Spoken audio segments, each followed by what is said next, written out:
Guys, tahukah kamu bahwa saat ini banyak orang secara sadar dan juga sengaja memberikan trauma kepada orang lain. Setelah itu, mereka melanjutkan hidupnya dengan tenang, merasa baik-baik saja tanpa beban. Bahkan, mereka tidak peduli sedikit pun jika kamu depresi. Mereka tidak mau tahu apa yang sedang kamu alami dan seberapa keras kamu berjuang melewatinya untuk sembuh.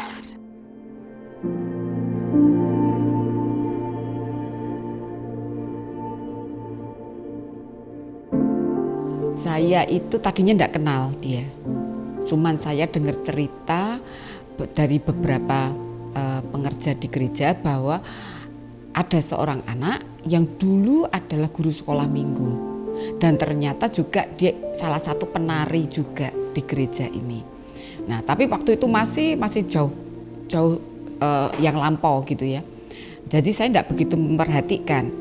Terus dia diceritain bagaimana hidup anak ini begitu. Terus saya dengar ceritanya itu saya ngomong gini, ya udah ketemuin ke saya gitu loh.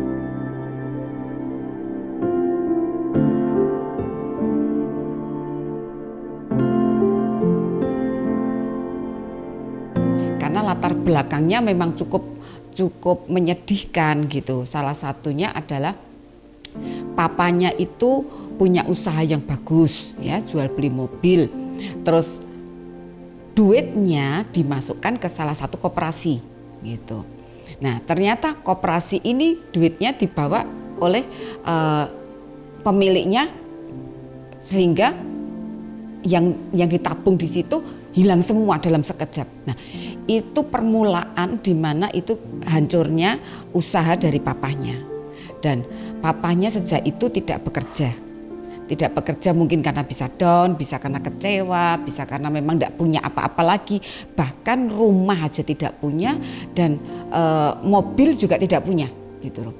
Dari orang yang sangat mampu sampai habis-habisan seperti itu. Nah, cerita itu yang menarik sehingga saya katakan, ayo ketemuin dengan saya.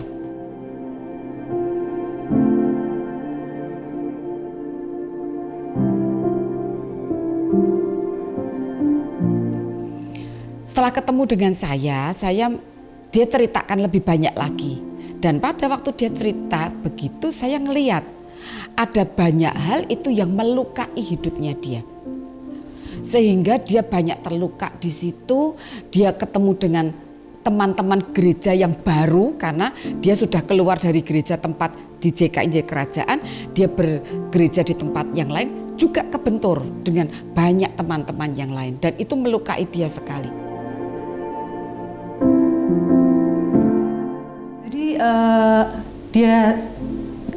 Dia hubungin saya dulu.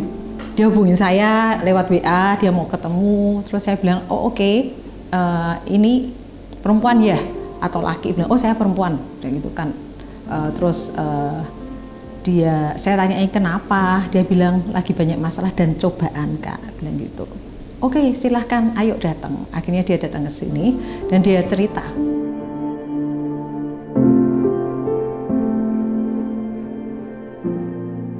Jadi Ayumi itu dulu anak orang kaya, papanya termasuk orang kaya.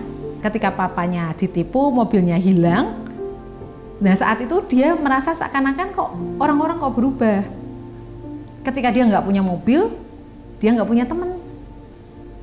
Jadi dia ngerti, dia ngerasain. Jadi selama ini berteman tuh hanya karena ada mobilnya. Terus hal yang lain, tapi ini orang tidak patah semangat Bu. Sampai akhirnya tidak punya apa-apa. Terus suatu saat kecewa dengan yang ini ya, sudah kecewa dengan ini pergi ke tempat yang lain, gereja yang lain, sama juga. Jadi di sini saya ngelihat ini anak tidak bodoh. Ini anak punya semangat untuk kerja. Dan dia bukan mengerjakan sesuatu yang standarnya itu standar KW gitu misalnya ya. Dia kerjakan selalu the best yang dikerjakan dia. Jadi dari situ itu membuat saya semakin tertarik dengan dia. Karena saya gini, saya harus membuat dia itu nyaman dengan saya. Saya harus menunjukkan empati saya kepada dia. Sehingga pada waktu saya menunjukkan empati saya kepada dia, dia membuka diri semakin lebar. Nah, begitu semakin lebar dia buka dirinya, semua luka-luka yang dalam itu dia akan keluarkan. Nah, itu salah satu yang saya selalu arahkan untuk pada waktu saya mengkonseling seseorang begitu. Nah, disinilah saya mulai lebih ngerti lagi tentang Ayumi. Nah, disitulah dia tak doain, terus habis itu mulai dengan Ailing juga kemudian hari ngajakin ngomong di konseling. Karena itu mesti sedikit demi sedikit harus keluar. Itu sudah nyumpel di dalam hatinya dan itu harus keluar. Dan pada waktu dia bisa cerita, terus kita berdoa lagi. Nah, itu salah satu cara untuk konseling seseorang untuk supaya hatinya itu pulih kembali gitu. Nah, disinilah saya ngelihat hidupnya dia, ini Ayumi ini nggak bodoh gitu loh. Dia sekolahnya cukup pinter, dia menguasai akuntansi, dia pernah jadi asisten pribadi dari seorang pengusaha yang ada di kota Jepara, dan dia dipercaya sekali gitu pada waktu itu, sehingga dia akhirnya bolak-balik Semarang Jepara. 2 tahun yang lalu papanya meninggal.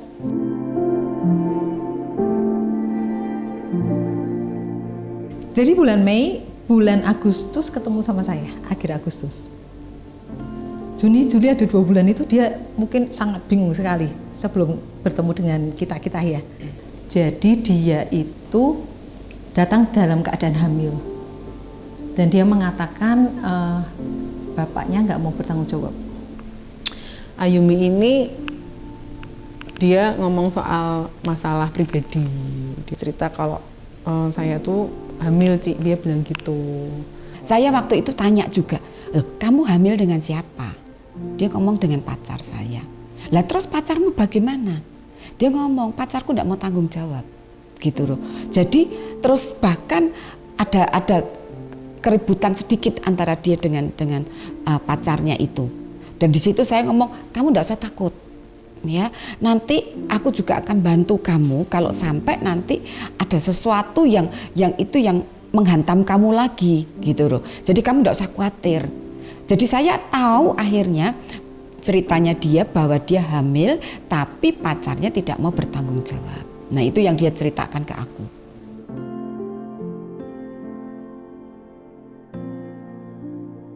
Pertama kali ngomong ke aku tuh aku sempat kaget karena anak ini tuh masih bener-bener orangnya bener-bener polos gitu loh. Karena dia tuh problemnya tuh dia tidak mau dinikahi, pacarnya tidak mau nikahi dia gitu.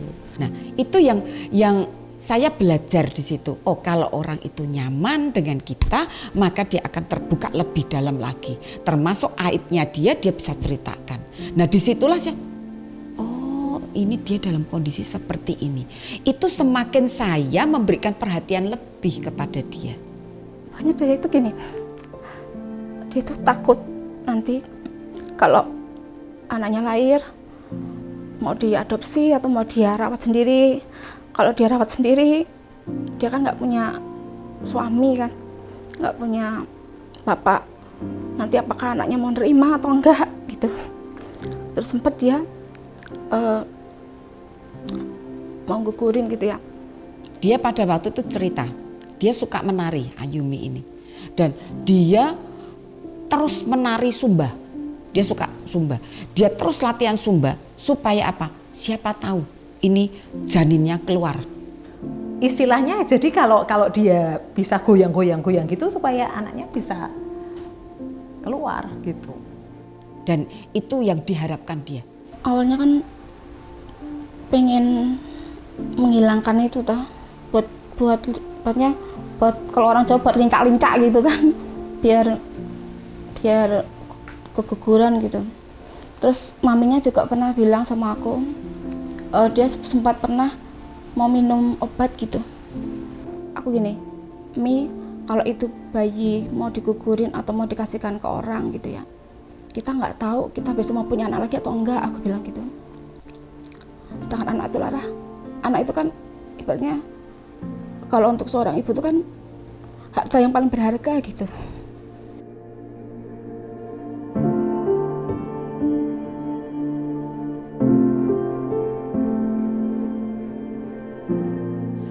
Ayumi saya bawa datang balik ke Tuhan lagi ya, untuk minta ampun dari semua kesalahan yang sudah dia lakukan, dan itu pasti dosa di hadapan Tuhan karena dia melakukan hubungan di luar nikah dan itu dilarang oleh Tuhan sendiri dan dia melakukan. Akhirnya saya ngomong kepada dia, ayo sudah, kamu kalau pacarmu tidak mau bertanggung jawab, enggak apa-apa. Tapi sekarang coba pikirkan dirimu sendiri sama anakmu. Kamu sudah jangan mikirkan itu. Dan kalau pacarmu memang tidak mau bertanggung jawab, sudah, anggap aja sudah, ini kesalahan. Dan kesalahan itu bukan orang lain, kamu salah sendiri. Di hadapan Tuhan kamu juga salah. Jadi tidak apa-apa, ayo datang ke Tuhan, ngomong Tuhan aku salah, aku keliru. Jadi saya bawa dia ke arah pertobatan, supaya dia ngalami yang namanya kasih Tuhan itu kembali lagi dalam hidupnya.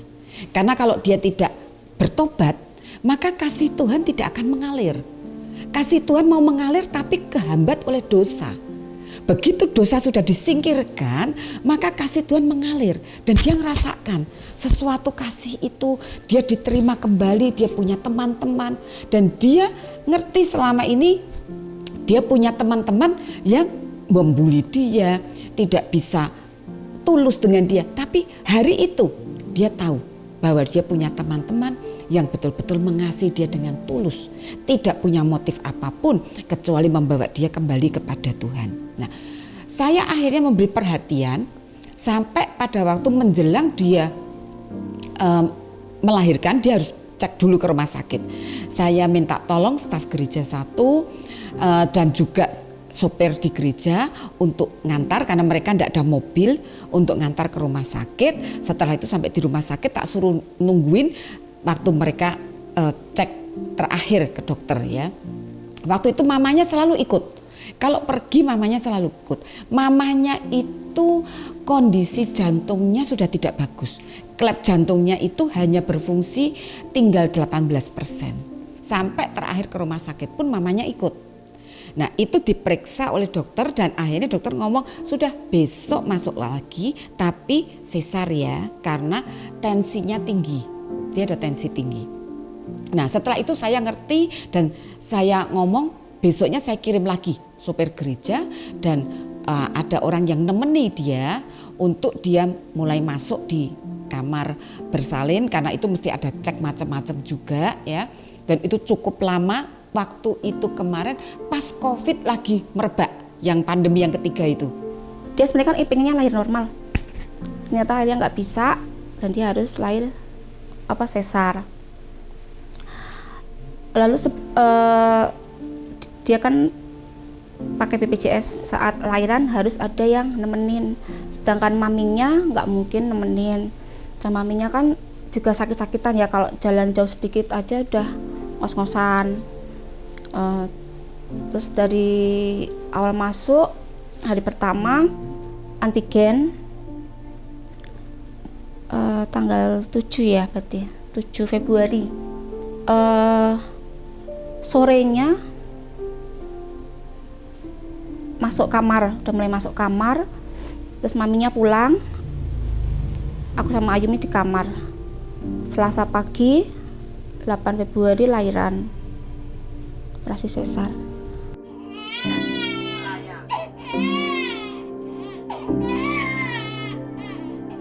Pada waktu dia akhirnya melahirkan, saya pikir sudah karena pakai BPJS gitu ya, jadi sudah oke, selesai. Buat saya lega gitu, akhirnya bayinya keluar sehat normal gitu ya, meskipun operasi sesar. Buat saya itu satu kelegaan. Nah, saya tidak berpikir lagi, saya pikir sudah selesai. Ini bayinya sudah, ini mamanya sudah pulih gitu ya. Ayuminya sudah pulih hatinya. Bahkan Ayumi sudah bisa menerima bayi yang dalam kandungannya sehingga dia bisa sayang dengan bayinya. Waktu lahir luar biasa, hari kedua saya dikirimin videonya dan itu membuat saya waduh puji Tuhan, anaknya lahir juga sehat, mamanya juga sehat. Nah, saya sudah selesai karena banyak pekerjaan yang lain, saya tidak memikirkan. Hari yang ke-11 setelah dia melahirkan itu jam 2 pagi dia telepon.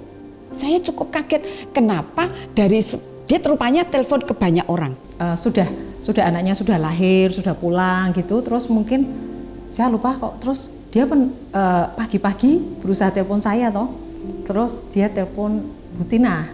Ya, dia WA ke banyak orang juga karena saya akhirnya tahu itu beberapa nunjukkan ini saya di WA sama Ayumi jam 2 pagi dan di antara semua itu telepon yang ada itu saya yang angkat. Saya kok Ayumi ya? Saya angkat teleponnya, saya tanya, kenapa? Nangis ya. Dia ngomong, Bu sakit. Loh kamu kenapa? Pendarahan. Ini darahnya keluar terus. Nah, pada waktu dia merasakan kesakitan itu, dia memang saya tenangkan. Saya juga bingung waktu itu. Saya mesti ngapain dia? Saya cuma ingat Tuhan cuma ngomong, tenangkan, ditenangkan. Nah, saya cuma menenangkan dia. Ayumi, kamu tenang dulu ya. Tenang dulu. Aku WA dokternya.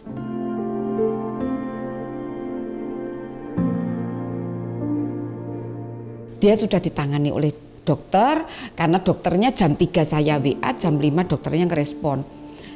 Saya coba telepon rumah sakit, coba saya kasih resep untuk obatnya. Nah, sudah setelah dikasih resep untuk obat, sudah diperban sama suster yang ada, kira-kira jam 6. Ya, jam 6 saya ngomong, gimana kamu? Ya Bu, ini sudah berhenti pendarahannya. Setelah itu jam 9, telepon lagi dia. Dia mau, Bu, pendarahan lagi Bu, keluar lagi banyak. Waduh, saya sampai panik juga. Terus gimana? Saya langsung telepon satu dokter yang tugas di rumah sakit itu. Saya ngomong tolongi coba, kayak gitu. Dan dokternya yang kerawat juga saya WA kembali. Dok, ini pendarahan lagi. Jadi kembali lagi ke rumah sakit. Dia ada di EGD. Dia ngomong coba nanti saya yang lihat kalau memang perlu untuk dijahit saja gitu. Saya sudah lega. Terus tak tanyain gimana sekarang? Ya ini sudah mulai berhenti. Ini mulai diganti pembalutnya dan harus sering diganti. Oke, sekarang ya kamu balik rumah lagi supaya kamu bisa nyusui anakmu. Kalau enggak, dari mana bisa nyusui anak nanti gitu. Dia pulang akhirnya. Pulang rumah, sudah saya sepanjang hari itu saya enggak dapat kabar apa-apa lagi. Sore jam 5, dia telepon saya lagi. Bu, pendarahan lagi Bu, mancur Bu darahnya Bu. Nah dari situ terus kita mengusulkan untuk dia jangan ke rumah sakit itu lagi, tapi ke satu rumah sakit, di mana itu rumah sakit ibu dan anak, supaya babynya sama maminya bisa dibawa ke rumah sakit itu dan bisa satu kamar. Nah di rumah sakit itu sudah dirawat, dibersihkan lagi sama dokternya dan kering, sudah kering. Jadi di situ saya juga ikut seneng. Besok paginya itu adalah hari Minggu. Ya, hari Minggu saya ibadah di gereja. Setelah itu saya WA dia. Ayumi, gimana kabarmu? Sekarang gimana? Masih sakit enggak? Gitu. Saya coba WA setelah ibadah dan dia jawab, Bu sudah kering Bu. Sakit enggak? Sudah enggak sakit. Oh puji Tuhan, buat saya ikut seneng gitu ya. Dan terus akhirnya sore saya tanya lagi, gimana tadi kabarmu hari ini, sore ini? Bu, kering kok Bu, sudah. Sakit enggak? Sudah enggak sakit. Dan kita juga sudah senang nih, saya dengan Bu Ina sudah senang-senang, wah ini kayaknya sudah enak nih, dia sudah merasa senang karena pemikirannya dia tidak mau maminya sendiri, anaknya sendiri ya toh. Terus dia bisa di ruangan itu bisa sama mamanya, bisa sama anaknya. Ayumi itu malam itu dia masih oke, ya. Tapi memang tiba-tiba tensinya naik. Menjelang malam setelah dikasih obat itu jam 12 suster itu masih datang untuk ngecek kondisinya dia. Kondisinya baik, malah bisa ngobrol sama susternya sebentar. Nah, setelah itu jam 2 pagi itu tiba-tiba dia tuh cuma ngerasain kok sesek nafasnya dia. Nah, dia sesek nafasnya dia, belum sempat manggil suster, cuma dia ngerasain nafasku kok sesek gitu. Dan tiba-tiba setelah dia ngerasain sesek itu mamanya Ayumi cerita. Habis dia ngomong kok sesek, kok terus diem terus. Nah, mamanya Ayumi teriak panggil suster karena susternya persis di depannya itu gitu ya, suster jaganya. Susternya datang dan ngelihat loh, kok tiba-tiba hilang gitu loh. Susternya kaget sekali, langsung susternya panggil dokternya dan mereka coba untuk menolong supaya dikasih untuk jantungnya itu, denyut jantungnya. Dan ternyata tidak berhasil, itu sudah cukup waktu, sudah sampai 1 jam ditolong, ternyata tidak bisa. Nah dari situ maminya Ayumi ini bingung mau hubungi siapa ya gitu, karena mereka tidak punya orang-orang yang di dekat dia gitu loh. Dia hanya ingat nomor teleponnya Ci Ina. Lalu dia telepon Ci Ina. Nah Ci Ina kebetulan hari itu sedang di Temanggung. Jadi Ci Ina akhirnya bisa lihat itu teleponnya, itu terima teleponnya dan terus memberitahu yang lain, memberitahu ke kita itu sudah jam 5:30. Akhirnya saya jam 6 itu saya baru tahu bahwa Ayumi gak ada. Memang betul nih meninggal, bilang gitu. Ling memang Cancan, kita lebih sering ngomongnya Cancan. Ini Ling memang betul Cancan itu meninggal, bilang itu. Kaget saya, segera saya mandi, saya langsung menyusul ke rumah sakit itu untuk tanya ke dokternya apa yang terjadi. Saya pengen tahu gitu, kok tiba-tiba sudah kering, sudah sepertinya sudah oke, kok tiba-tiba pulang gitu loh. Nah itu yang membuat saya shock gitu loh, kok bisa seperti ini ya gitu. Pertama kali ya syok, pasti syok ya. Tapi kan memang itu kenyataan gitu loh. Kenyataan dia sudah tidak ada gitu. Cuman Ayumi itu hidup di dalam hati saya.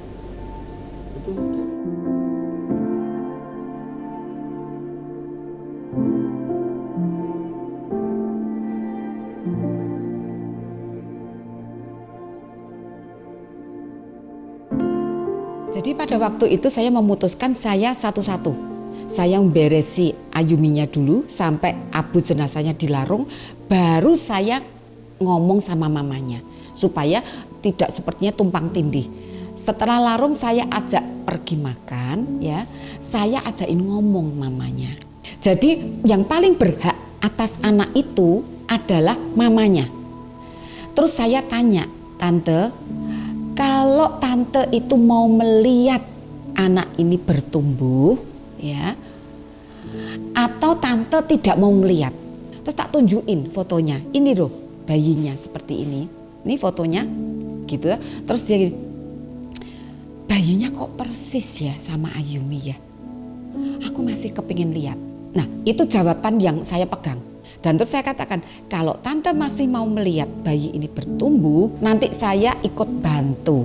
Saya carikan babysitter, saya carikan tempat, dan akhirnya saya sediakan rumah saya yang pavilion untuk ditempati oleh maminya Ayumi dan baby itu.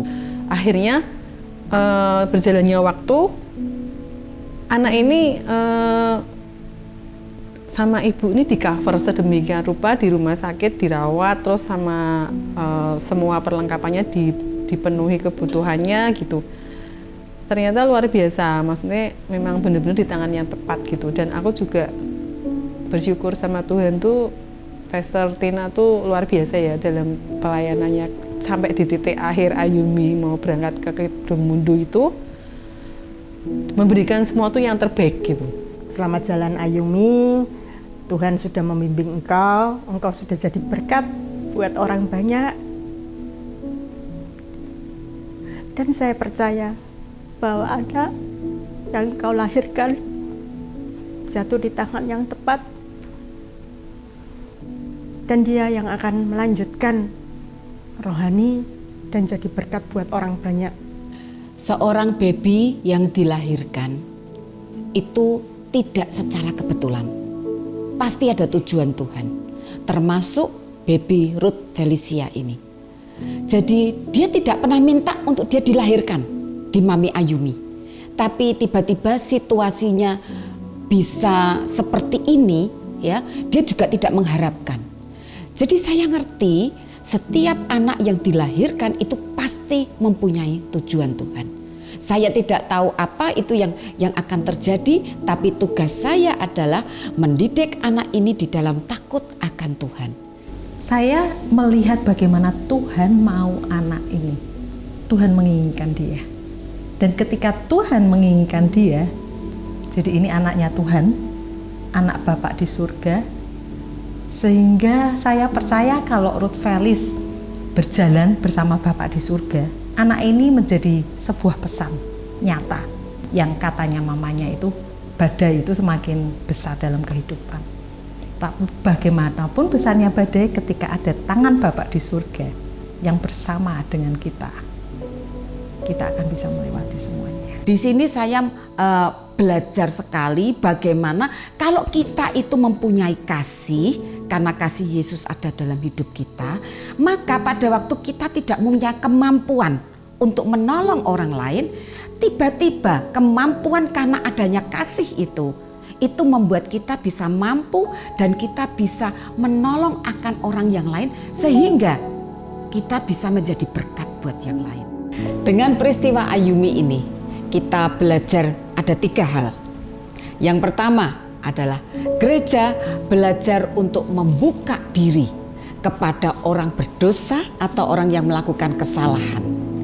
Gereja adalah tempat orang-orang itu dipulihkan. Yang kedua, gereja harus belajar untuk tidak menghakimi. Yang ketiga adalah gereja harus belajar untuk menerima orang itu apa adanya. Karena gereja harus melakukan satu tindakan yang nyata. Kasih itu tindakan, bukan hanya ucapan. Bapa di surga, pagi hari ini kami sangat sukacita karena kami mau menyerahkan baby Ruth Felicia ke dalam rencanamu yang sempurna. Karena kami tahu Tuhan, Kau telah menyediakan masa depan yang penuh pengharapan, masa depan yang cemerlang buat baby Ruth Felicia, masa depan di mana Kau sendirinya akan membimbing, menuntun, memelihara setiap langkah, setiap saat, sampai baby Ruth mencapai garis akhir yang Tuhan tentukan. Terima kasih Tuhan.